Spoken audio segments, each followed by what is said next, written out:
Hi Mang Karon, bel malipayong Sabado kaniyong tanan. Kumusta ang inyong mga puso dyan? Happy ba or sad? Kung sad man, sit back and relax kay lutuan tamog tortang puso ng saging. Kinsay nakahinumdom na ginataan ako ng puso ng saging last time, di ba? Of course, first thing gihugasan gyud tarong ang puso ng saging. Kuhaon to ang baga nga naa sa imabaw dito apilon. O gihiwa na nako, una nako i-boil. After sa paghiwa, gi-boil nako for 5 minutes.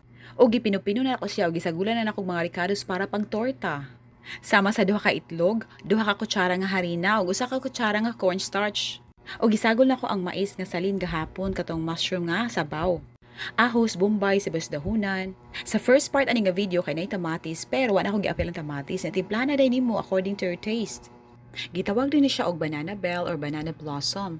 According to StuartExchange.org, ang iyang scientific name kay Musa Caminata.